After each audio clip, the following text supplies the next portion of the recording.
इस दुनिया में ऐसे बहुत ही कम स्टूडेंट होंगे जिनको ये प्रॉब्लम नहीं होगी कि पढ़ा हुआ याद नहीं रहता। हम पढ़ तो लेते हैं लेकिन फिर भूल जाते हैं। तो अगर हम भूल जाते हैं तो फिर हमारे पढ़ने का मतलब क्या निकला? ऐसे में सारी मेहनत बेकार चली जाती है। वैसे पहले मैं आपको बता दूं कि अगर आप पढ़ा हुआ याद नहीं रख पाते हैं तो इसका मतलब ये बिल्कुल भी नहीं है कि आपका दिमाग कमज़ोर है। सोचो अगर आपका दिमाग हर चीज़ को याद रखने लग जाए तो एक दिन में हमारे साथ में कितनी चीज़ें होती है। दिमाग का कचरा हो जाएगा अगर दिमाग सारी बातों को याद रखने लग जाए तो। वैसे हमारा मेन टॉपिक है कि हम पढ़ा हुआ याद कैसे रखें। अगर इस प्रॉब्लम का सोल्यूशन निकल गया तो आपका टाइम भी बचेगा और आपको रिजल्ट भी बहुत ज़्यादा मिलेगा।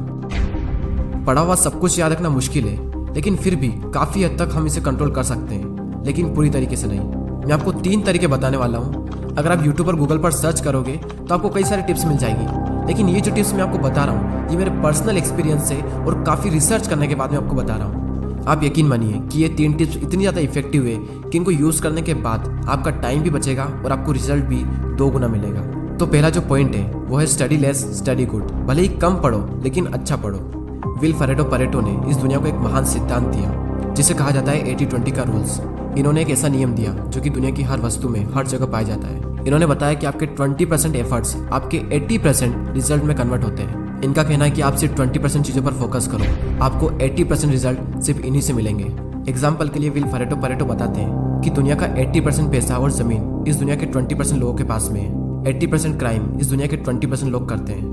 80% ट्रैफिक इस दुनिया के 20% रोड पर होता है। और 80% टाइम हम 20% कपड़े पहनते हैं। और इस दुनिया की 80% एल्कोहल यानी शराब इस दुनिया के 20% शराबी पी जाते हैं। 80% भोजन इस दुनिया की 20% जमीन से निकलता है। 80% बारिश इस दुनिया के 20% बादलों से होती है। इस दुनिया के 80% इन्वेंशन इस दुनिया के 20% साइंटिस्ट ने किए हैं। और सिर्फ यहीं तक नहीं, यही आंकड़ा हमारे अपने यूट्यूब चैनल पर भी लागू होता है। 80% वॉच टाइम उन लोगों से आता है जिन्होंने इस चैनल को सब्सक्राइब नहीं किया है। कहीं आप भी तो उन 80% लोगों में से नहीं हो। और सबसे इम्पोर्टेंट फैक्ट कि 80% रिजल्ट हमारे 20% एक्शन से आता है। और यही रूल आपके एग्जाम में और आपकी पढ़ाई में भी लागू होता है। आपके सिलेबस का पढ़ा हुआ 20% आपको 80% दिलवा सकता है। तो आप 20% मोस्ट इंपॉर्टेंट चीज़ों को निकालें और उनको पढ़ें, और वही 20% चीज़ें आपको 80% रिजल्ट दिलवा सकती है। और आपने जो 20% निकाला है वो आपके सिलेबस के कंपैरिजन में बहुत ही कम है। तो ये जो कम है ना, इसको बहुत ही अच्छे से करो। और यही था हमारा first point, study less and study good.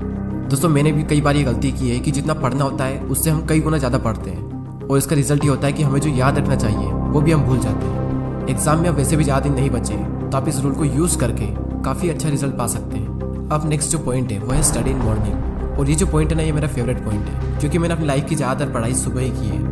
एक तरफ एक स्टूडेंट है जो सुबह जल्दी उठकर 2 घंटे पढ़ाई कर रहा है, और वहीं दूसरी ओर एक और स्टूडेंट है जो दिन में 4 घंटे पढ़ाई कर रहा है। तो ये जो पहला वाला स्टूडेंट है ये ज़्यादा आउटकम दे पाएगा दूसरे वाले के मुकाबले। सुबह जल्दी उठकर पढ़ने के 2 सबसे बड़े बेनिफिट होते हैं। सुबह के टाइम हमारी कंसंट्रेशन सबसे पीक स्टेट पर होती है, और सुबह के टाइम पे जो कंसंट्रेशन होती है शायद ही पूरे दिन में आपको वो कंसंट्रेशन मिल पाएगी। और सेकंड बेनिफिट ये है सुबह जल्दी उठने का कि सुबह कोई भी डिस्टर्ब करने वाला नहीं होता है।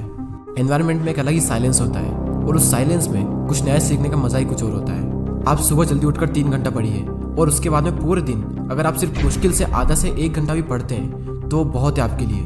कहने को तो लोग 8-10 घंटे पढ़ते हैं, लेकिन जो 2-3 घंटे की मेन पढ़ाई जो होती है कॉन्सेंट्रेशन के साथ में, वही सबसे मेन चीज़ होती है। बाकी सब दिखावा है। हमारे देश के प्राइम मिनिस्टर मोदी जी ने भी सुबह जल्दी उठकर पढ़ने को कहा है। एक रीजनेबली सुबह सूर्योदय के पहले अगर तैयार हो करके पढ़ना शुरू करते हैं तो पूरी तरह आप बिल्कुल मन से एकदम तंदुरुस्त होते हैं। जैसे बारिश के बाद आसमान कैसा साफ नजर आता है।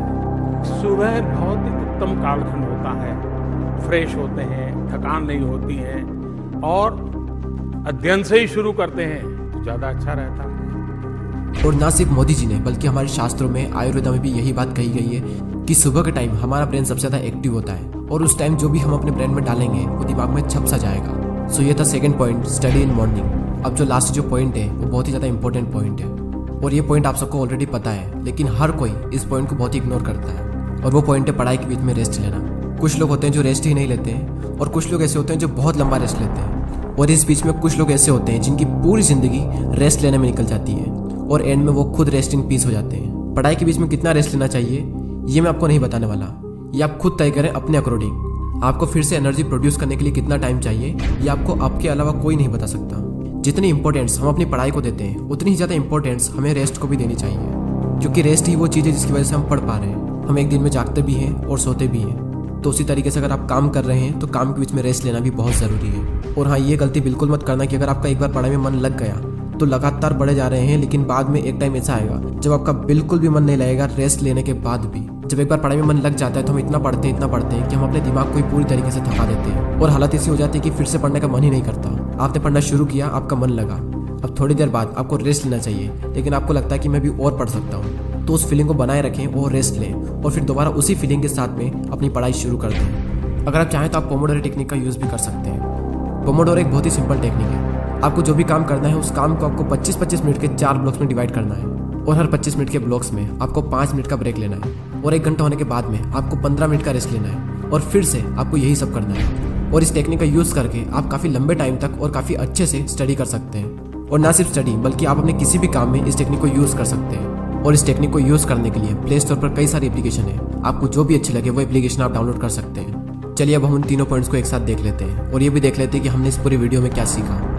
हमारा जो मेन टॉपिक था वो ये था कि पढ़ा हुआ याद कैसे रखें, और उसके सॉल्यूशन के लिए हमने 3 पॉइंट्स देखे, जिसमें से पहला है study less study good, second है स्टडी इन मॉर्निंग और थर्ड है रेस्ट लेना।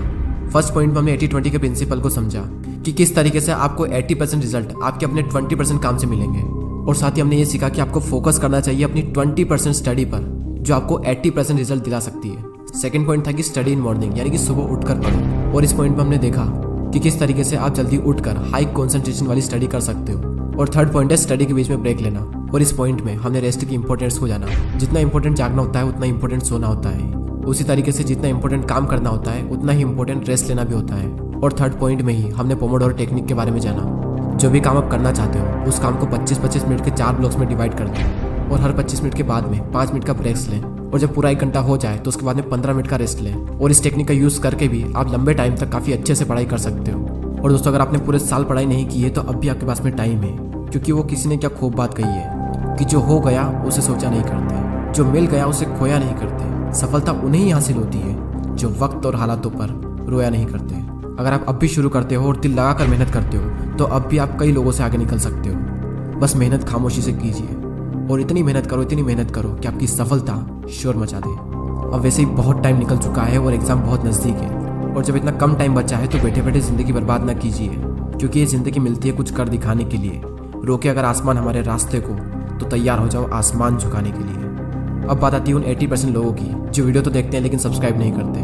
यूट्यूब पर आपको वीडियो बिल्कुल फ्री में मिल रहा है और सब्सक्राइब करने का भी यूट्यूब आपसे पैसा नहीं लेता है, तो फिर मैं ये सोचता हूँ कि आप सब्सक्राइब क्यों नहीं करते।